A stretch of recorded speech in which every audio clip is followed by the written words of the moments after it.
नमस्कार दोस्तों, आज के हमारे इस वीडियो में हम आपको 4 चिड़ियाओं की एक बहुत सुंदर कहानी सुनाने वाले हैं।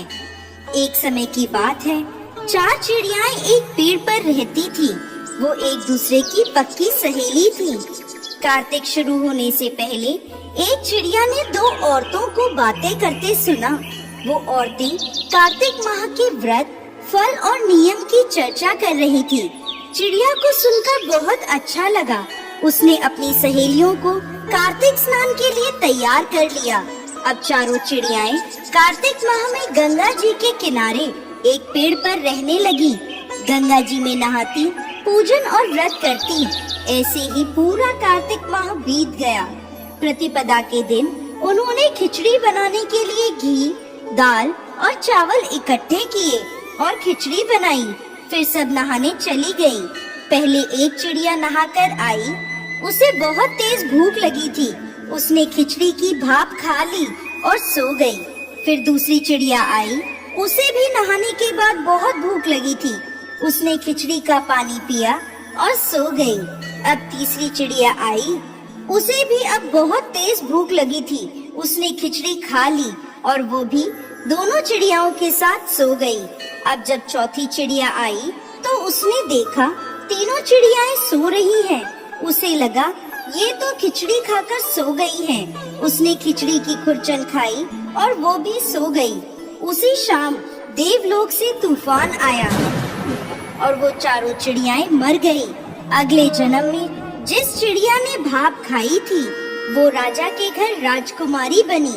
जिस चिड़िया ने खिचड़ी का पानी पिया था वो कुम्हार के घर पैदा हुई। जिस चिड़िया ने खिचड़ी खाई थी उसने ब्राह्मण के घर जन्म लिया और जिस चिड़िया ने खुरचन खाई थी वो राजा के घर हथनी बनी। कुम्हार की लड़की राजा के महल में दासी बन गई और ब्राह्मण की लड़की राजकुमारी की सहेली बनी। राजकुमारी को अपने पिछले जन्म की सब बातें याद थी। राजकुमारी का विवाह हुआ। जब वो विदा हुई तो राजा से बोली कि मैं अपनी सहेली और दासी को साथ ले जाऊंगी। राजा ने कहा ठीक है।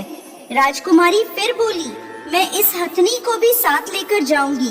राजा ने सैनिकों से कहा हथनी को ले आओ, पर हथनी उठी ही नहीं। तो राजकुमारी ने हथनी के कान में जाकर अपने पिछले जन्म की सारी बात कही तो हथनी खड़ी हो गई। ये देखकर वो राजकुमार जो राजकुमारी को ब्याने आया था बोला तुमने इसके कान में क्या कहा कि यह तुरंत खड़ी हो गई?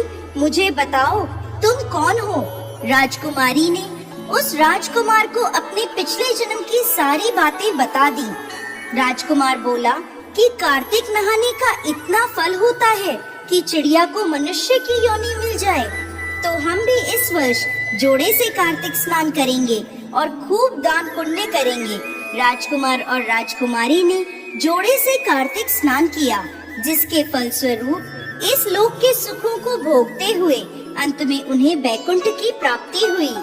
हे ठाकुर जी महाराज, जैसे राजकुमार और राजकुमारी को बैकुंठ का वास दिया, इस कहानी को कहते, सुनते और हुंकार भरते सभी पर अपनी कृपा करना। बोलिए कार्तिक महाराज की जय।